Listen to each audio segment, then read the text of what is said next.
all. Welcome to Vision One Media Artist Shoutout. I am your host, Ella Beth, and I'm really excited about this guest this week. I always pause when I say that because I know I say the same thing every week. I don't want it to sound inauthentic, but I truly, truly am excited about the people that I get to talk to and the artists I get to just discuss about their music and about their journeys and about their lives. So with all of that being said, I'm really excited about today's guest. She is an artist here from Georgia. She's 26 years old. She's just released a new single. We're going to get into a little bit of chatting about that. And she's a really, really lovely person. We met through the famous Corby Bohannon, which if you've been following the show for a while, you all know Corby. Yeah, always shout out to Corby. So without further ado, welcome Hannah ONLEY. Thank you. Hello, everybody. Thank you for having me. First of all, yes, thank you so much for finally being here.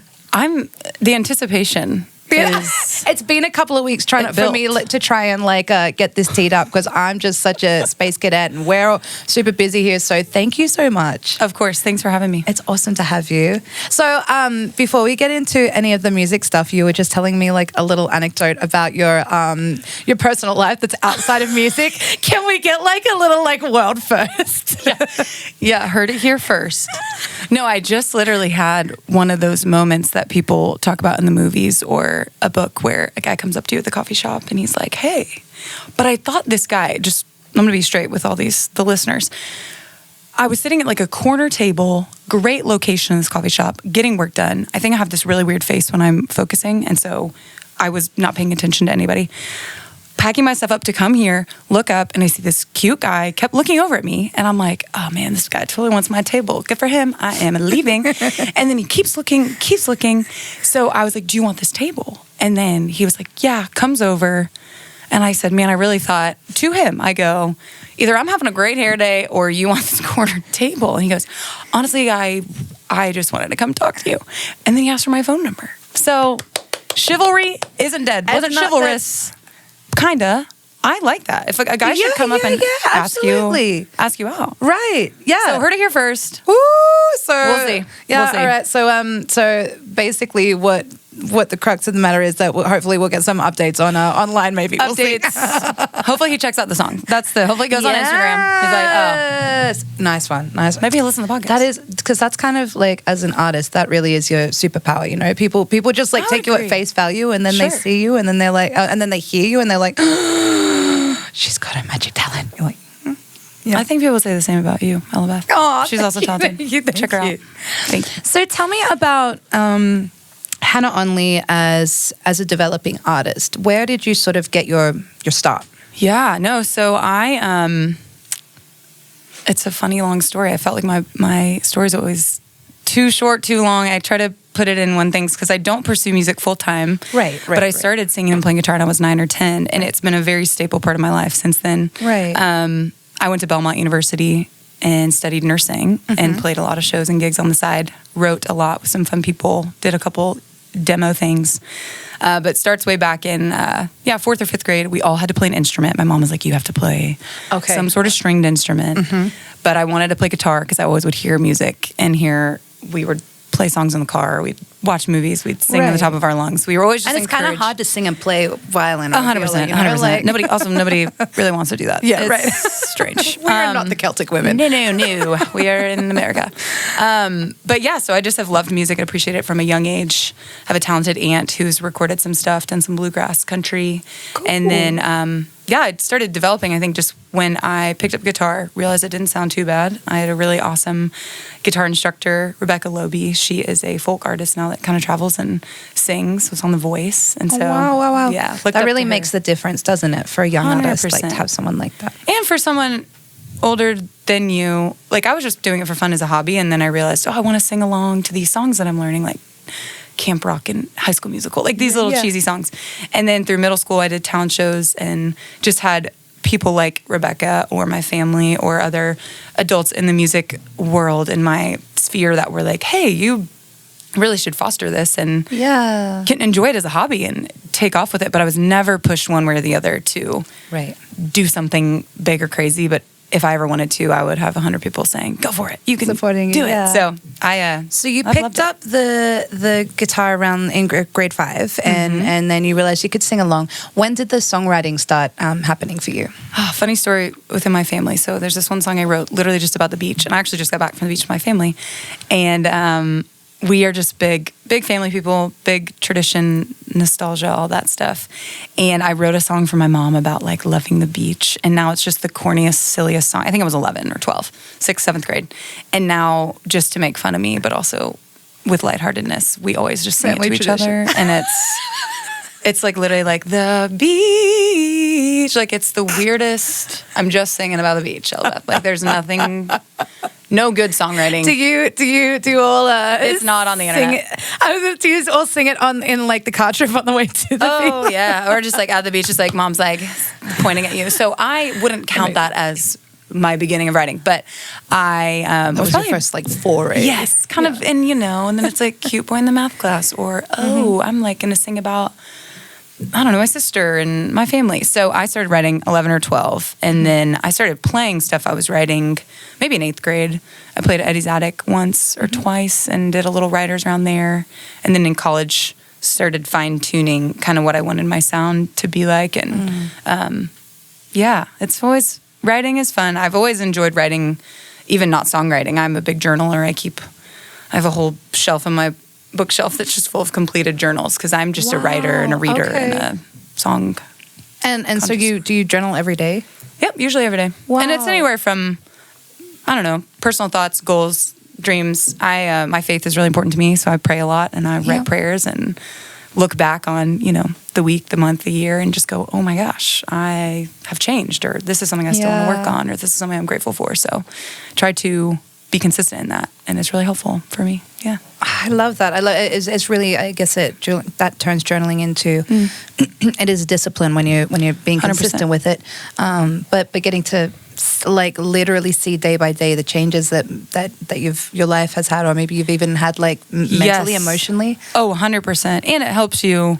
I say this to girls that I work with or that I've mentored over the years. Just you don't realize how much as a person you're evolving and changing, and you have these dreams, goals, desires, wants, needs, and when you are looking at yourself in the mirror at the end of the day going, hey, I'm not yet who I want to be, but I'm getting there. And so being able to write it down and look at things and have kind of your own compass of what you believe and how you want to get there, looking down and reading things that you've written and going, I am proud of myself, or this is something that I have done, or I'm working on, and confidence and encouraging yourself. If you don't believe in yourself, no one else is going to believe in you. So right, telling that absolutely. to 12-years-olds, 10-year-olds, 15-year-olds, it matters. So journaling is an easy way to look back and go, oh wait, like I actually did that. I'm proud of myself. Yeah. That's really cool. Yeah, no, I love it. Writing's awesome. So did your backtrack a little bit from the writing? You did mention that you'd done a couple of talent shows in school, and you wrote to me that you also competed on American Idol. I did. It was my dying wish. I'm not dying. No, and you weren't then either. No. But wait, it was like, was it born in you as like a 10 or 11-year-old, and you just had to like go and try? Oh my gosh. I was her too. I was gonna say, I don't know any child born in the 90s that didn't watch American Idol and then think with their family. It was like every night. It's a tradition. Like, hey guys, we're gonna eat dinner, shower, homework's done, we're watching American Idol, 8 p.m. Like, I can hear the sound. Like, I can see Ryan Seacrest, I can hear the music.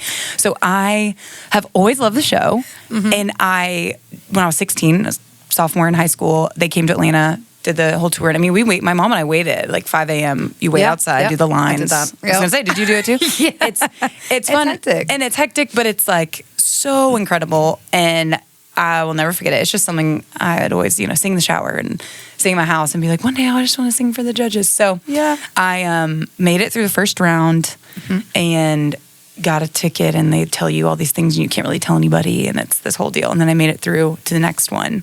And it was just awesome. And then they were like, you're great. You're just really young, and you should go finish high school. And I'm like, okay, sounds good. School, develop your sound. Develop your... But they ask you the weird, I don't know if they asked you, they're like, have you ever lived in your car? Have you ever ran away from home? No, I didn't make it that far. I only auditioned. Oh, there you go. Okay. I didn't get through any rounds, but I did line up at 6 a.m., 5 a.m. in the morning. Oh, that's interesting. Because I was like, I don't know what to tell you. I'm 16. I go to school, I play soccer, and I sing songs. Like there was no story in American Idol, so it's a production, it's a show. Absolutely, yeah. And I think that, I don't know about you, like just touching on that. I then ended up doing a show later in life, and the really interesting thing was, even though I knew that it was like a show and a production, I don't know if it was like you, like when you're in it, it's like it's craziest thing. It's the like, craziest. Like, what, am I on the Truman Show right now? I know. Like, I wish it would have been fun to make it even farther and just kind of have that inside perspective of what that area of music industry is like. Yeah. But I am, gosh, I think about that often. I'm like, oh, if I ever really wanted to do something in the music world, or if I made it, my whole life would look different. I mean, I wouldn't have all the relationships I have now and the people that I know, but it is. And I think so cool. Like the other thing, and I really truly think about this often, was that I also, like I said, auditioned at 16, and I really wasn't ready. I could have been I could have sung like Aretha Franklin, and I would have been eaten alive by the industry because I wasn't just, and that's a really real thing. And it is, yeah. I feel like you mentioned, young artists and kids who are looking up at artists. Sure. It's really important that we like are honest with them about those things. Yeah. And just, I don't know, we could go down the rabbit trail of the Justin Biebers of the world, the Taylor Swifts of the world, where like that's their whole world, their whole life has been in that. Right. And I'm sure they would, for a day or a week, would love to trade lives and be like, oh my gosh, nobody knows who I am. Yeah. I can just sing at a pizza place. I can sing at open mic and but I'm good, but nobody cares. Like, yeah. So I think there's a price you pay at any level of success that is. Right. It's a sacrifice, but you're doing what you love. So. Yeah. Yeah. So you mentioned Taylor Swift. Love her. You love her. Did you go see her? Of course I did. Okay. I don't know. Eras tour. 2023. Amazing. You've mentioned that she's a inspiration of yours. Yeah. Who else would you say has inspired both your music and your songwriting? Yeah, I think from a young age, every girl looked up to Taylor Swift, and I think at different generations. There's all sorts of. You look at Taylor and it's like either people that love her or don't love her, they're impartial. And I think from an artist perspective, she's an incredible writer, and she's forged kind of her path in music and kind of knocked on the doors in Nashville and was like, I'm just, a kid that wants to sing and write. And I definitely relate to that piece. So when I was younger, I looked up to her. There's a lot of people in my life that I think have encouraged me to be not just like a free spirit, but someone that's like, yeah, go get your dream and chase it. And I'm always the kid and always the woman now that's going to do that. So I admire that about her. And then I admire kind of her journey through different genres. Mm-hmm. And I would say influentially, she's definitely a songwriter that I look up to and just a person that has chased something down. It's hard for me because I've gotten like some Colby Calais influence, or I've had some, not John Mayer, but I love the way he writes and kind of just songwriting talented style. So I draw some inspiration from that. I don't know. Other people, there's some friends of mine that I love their sound. They're not doing anything crazy anywhere, but I just have enjoyed getting to hear and co-write with some people in college that I just so appreciate and love their acoustic style. So anything that's more acoustic heavy that then is produced later is something that I definitely look up to. But my voice and my sound are a little different in that I can never quite pinpoint who I am and what the most significant influence would be. Okay. But it's your unique style, and it's unique, but it's your story, it's your sound. And and I definitely am a words person. When I listen to songs, I listen to words. So any talented singer, songwriter, you could produce any song, make it sound amazing, and biggest band. But the person, you strip it down, whoever wrote it, I'm like, man, I love that. And half of those people, I don't even know their name. I look it up later and I'm like, whoa, that's amazing. Yeah. You're an incredible writer. So. Yeah, I agree with you. Lyricism is so, it makes sense for you because you're a writer. Yep. So you just put the music to the words that are already there. For me, I also really value lyricism and just like the study of words, just being able to like harness vocabulary and be able to like, squish it and move it and turn it into something that is now like not only clever but really heartfelt. And the reason I'm getting at that is because I would love to talk about your new single. Woo-hoo! Shout out. It is one of those songs that really, truly, like you can hear the inherent lyricism in it. Thanks.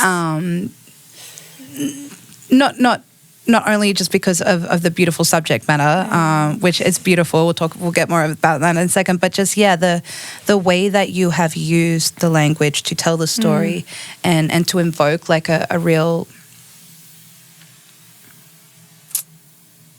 It's not vulnerable. It's very intimate. Yeah. Like the song invokes a real intimacy, and I think that's beautiful. Thanks for taking the time to think about what you actually think of it. That means a lot to me. And I'm sure you too, doing music, when people listen to things that you've done or that you put your heart into, hearing feedback is always, it's fun and it's helpful. So yeah.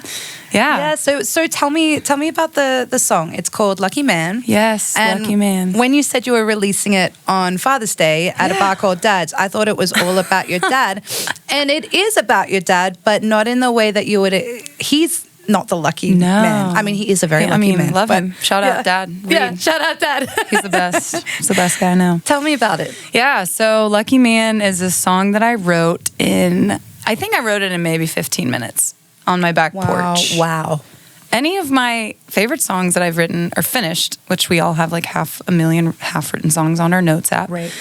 The ones that I finished and love, it takes me anywhere from 15 to 30 minutes to like get it done. And then obviously we tweak it, or I might move a word around. But do you wonder if, I'm just thinking this. No, go. Do you wonder if that's because like, if they're able to be finished in 15 or 30 minutes, like that's real divine inspiration. Like it hits you. I think like, so. So it's kind of like, oh man, that's my favorite because it was like, yes. just hit me. And I just think when you write a song that you know it's clearly communicating what you're trying to, whatever the theme is, it could be applied to maybe even different scenarios. If someone listens to it in one way, they could hear it for them, and then I listen to the way I wrote it, and I could hear it for me. Right. And just if the melody and the tone and kind of what you write it acoustically, and then you're like, oh, I could hear this in it, or I could hear that, like the production. Yeah. So when I'm in the middle of writing a song that I love, I can start to hear that, and I'm like, oh, this is gonna be a great song, and it's gonna be done in 5 minutes. Like there's this feeling. Oh, I love that. So yeah, I wrote.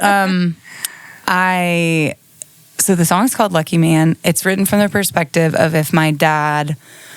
The song starts out like my dad's talking to my mom about like, oh man, I can't wait to see who is gonna hold Hannah's heart. And I have a younger sister too, so it's just the two of us. So it's kind of this father talking to their daughters, but more importantly, talking to the man that they will one day marry and be with forever. Essentially going, you don't know how lucky like you're gonna be. Like you're always gonna be my girl, but whoever gets to be your world is a lucky man. That's the tag of the chorus. And so I love it. I remember writing it. I don't know. We can get into it in a second, but it's sweet. It's special for my dad and I. And then it also, I think for me, it is such a desire. I'm like, man, I can't wait to see, who I'm going to be with. And I love, and I love that feeling. And I have a lot of friends getting married right now. My sister just got engaged, and I've been in some really sweet relationships where I'm like, it is really sweet to have someone that knows you, chooses you, values you, and to grow up in a family like I did, where I've been told that my whole life, who I am, my value, my worth. Yeah.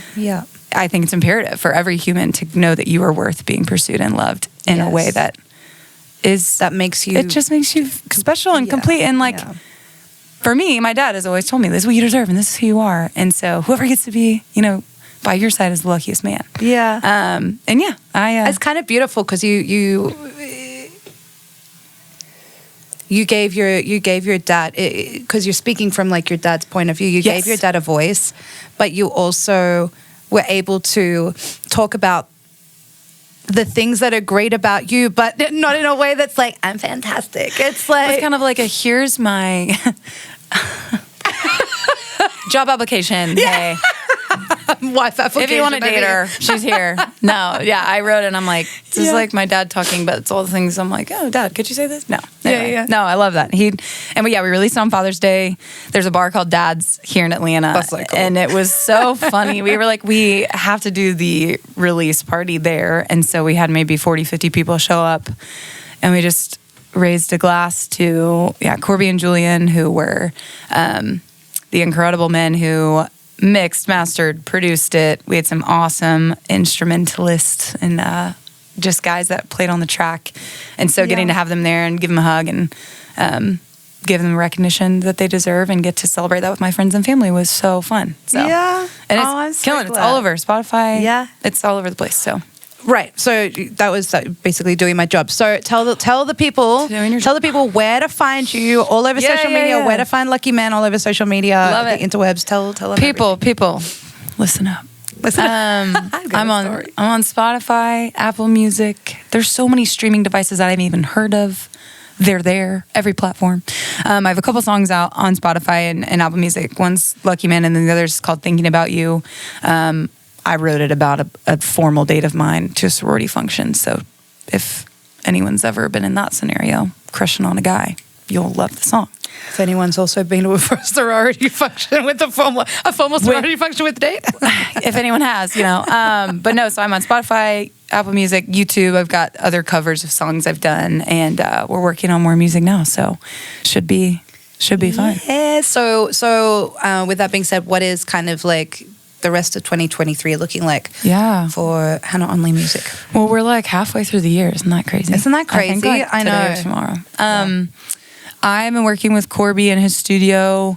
We finished Lucky Man in about a month, which is crazy. It's not going to be like how every song goes, but the goal and plan is to work on and record maybe 3 to 4 more songs and do sort of an EP. It would be great to have it done by the end of the year. I think my dream would be, January to have something out fully, maybe do one more single, and then have it be on a extended play with 3 or 4 songs. I've got them all written, which is nice. So they're all done. And then I'm playing, I've got a couple shows. I got one on Friday, the following Monday, and then throughout the summer and early fall, we'll just be playing them live and get the fan base going. So that's what's on the horizon. And working the day job, gotta pay the we do have to work, everyone. It's true. You're in sales. I'm in sales. And you love it. You need to buy something? I can sell it to you. Yeah, I believe that you could sell me anything. I think I would be willing to put money on myself. What do you sell? I don't actually know what you sell. Food? No. Food. You want me to buy? I can give you some. I don't know why I said that. Food. I talked to someone who was a food sale recently. Food. What do you sell? Food? No, I don't sell food. I have before. Health supplements. Pyramids. No. We are hitting too close to home for some people. No, I'm in a very niche industry of tech sales. So I work with CIOs of tech companies, and we have this huge award ceremony all over the country for them, these great leaders. And so I'm pretty much selling to their clients and partners to come and sponsor events. And do you get to go to the awards? Oh, I do. I get to go to all of them. Oh my God. All right. We get to it's this fun, fancy dinner for finalists. And then we have a fun reception and it's done like all Oscar style. So no one knows the winners till we peel the tape and hand them off. Wow. So I love my job. I get to talk to really smart people who are also so engaging and fun. And my team, oh my gosh, I love what I do. And I love my team.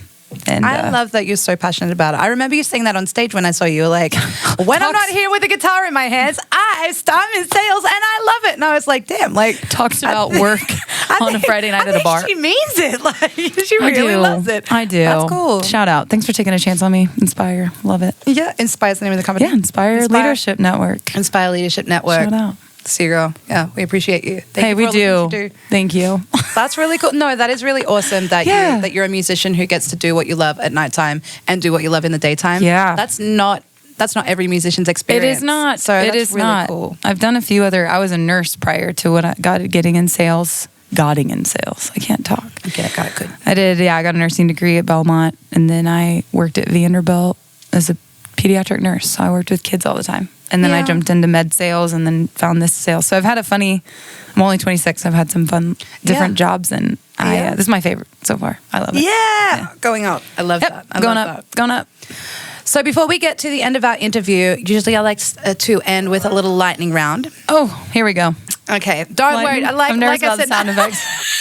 They were playing around with them earlier. It is raining right now. It is raining. Pouring, there literally is thunderstorm up on my not my maps, my weather. Yeah. Oh, good. Okay, so we'll start off real easy. What is your favorite sound in the world? Sound? Popcorn popping.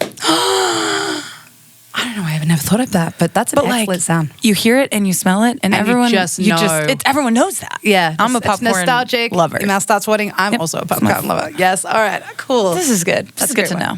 Good question. Good question. Favorite sound. Okay, so if aliens came to Earth today, okay, I'm ready, and they approached you and they were like, Hannah Onley, we would like to know. This has never happened before. We would like to know what the album that best represents Earth is. What music album? Oh my gosh. All of human experience. That's not a fair question. Best album in the world. Best album in the world? You know, yeah, like just one. Oh my gosh. They're aliens. They don't have time. They don't have time. They don't have any time. Sorry, it's lightning.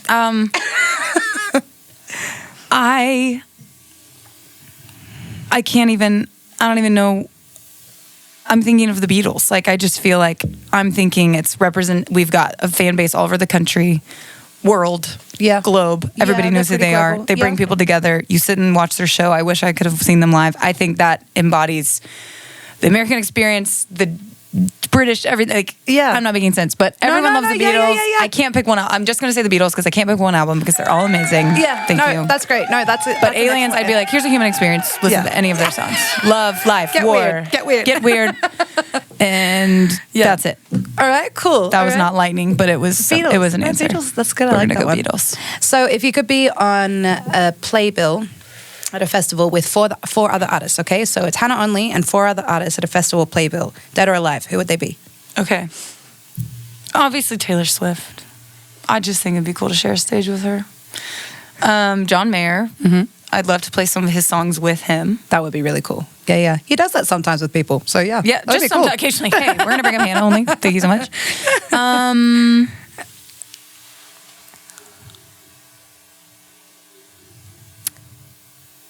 Honestly, oh man.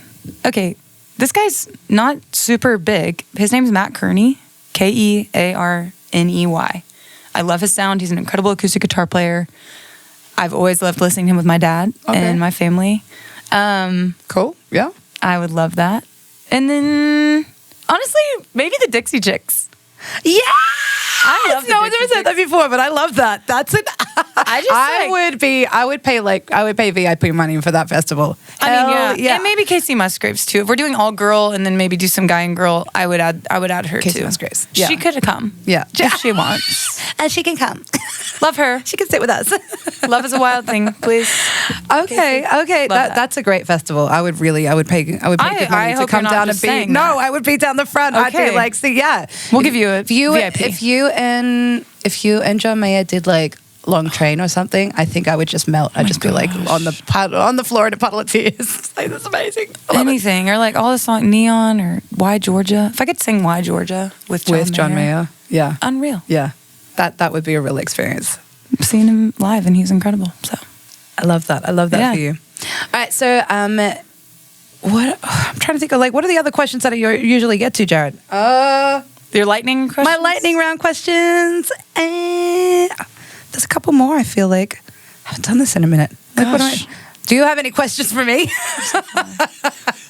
Yeah, what's your Oh, okay, no, ask me yours and then I'll ask my final one. I was going to say, what's your favorite cereal? If you're a cereal person, what's your favorite cereal? I feel like I don't eat cereal that often, but when I do, I really like... I can't believe we're talking about cereal. I know, how random. Sorry about it. Pretty basic, I think. I like Cocoa Pops. Okay, love that. Yeah. Reese's Cocoa Puffs or just Cocoa Puffs? Oh, there's 2 types. I didn't grow up in a house with sugar cereal. Well... So forgive me. There's cocoa and then there's Reese's. There's rice bubbles in America. Yeah, you have rice bubbles. Sure. If you can't tell, she's from Australia. Oh. Rice bubbles are not on the shelves here. Oh, okay. So the Kellogg product, is it? Yeah. No, okay, no. Rice Krispies? No, I think you know Cocoa Puffs. Cocoa Pops. That's like those little tiny brown. It's like.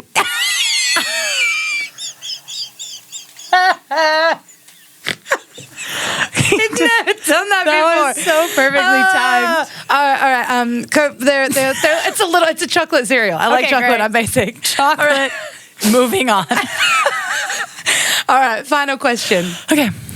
What is the one song on the planet that you wish that you wrote? Every time you hear it, you just think to yourself, man, I really wish I wrote this song. And it's not because you like covet the other artist, but you just feel it in every atom of your body. Okay, easy. Everybody Wants to Rule the World, Tears for Fears. Yes! All right. Okay, you've won the whole season with that answer. Right. I just like, da-da-da-da. You could just hear the guitar intro. Yeah, and then I'm like, it'd be so cool to be like, yeah, I wrote that. That's my song. Yeah, because I feel it's one of those songs that people will be like, man, what's that song again? I know that song. It's such a great song. It's in like the background of every Yeah, that's a great one. It's so good. That was a great question. That was an excellent answer. Thank you. I think that wins. I received that. Right when you said it, I was like, done. I think it's on every playlist I've made, but I always it works its way in because I just love it. I'm a big playlist person. I make playlists for every season, every occasion. So, well, I hope you share your playlist for the upcoming season of 2023 and all the things that are going on with your life. Thank you. We've got it in the works. And for people who haven't been following, make sure that you go and follow Hannah Onley. It's Hannah, HANNAHONLEY. Yeah. Hannah Onley. I'm impressed. Yeah. On all of the platforms, her new single "Lucky Man" is out, and if you follow her, maybe you can get a little bit of a leak onto like the cool playlist that she's got going on Spotify. You might even get to hear some juicy details about it's the number man at the cafe shop man, the coffee shop man. Who knows? We don't know. Yeah, I'll give everyone on the gram a full breakdown of my dating life. He messaged me. I love it. Oh my gosh. This has been so fun. I literally am excited, and thank you all for listening. And yeah, new stuff coming soon. And Elabeth, I look forward to singing at open mic with you again. That's how we met. It was so fun. We both got to perform. We'll be back there again. We will. Yeah. We will. So go check out all of Hannah Onley's Facebook, Instagram, socials. You can also check us out at Vision One Media. You can find us on Facebook, Instagram, we're Vision One Media ATL. You can write to us at Vision One Social right here. Marketing. Yeah, and if you'd like to be on the show, let us know. Write to us, DM us. You can message me, elabeth.music, if you want to talk about being on here. We'd love to have artists on here, but you've been a wonderful artist, and thank you for coming along. Thank you. We'll see you all on the next one. Bye.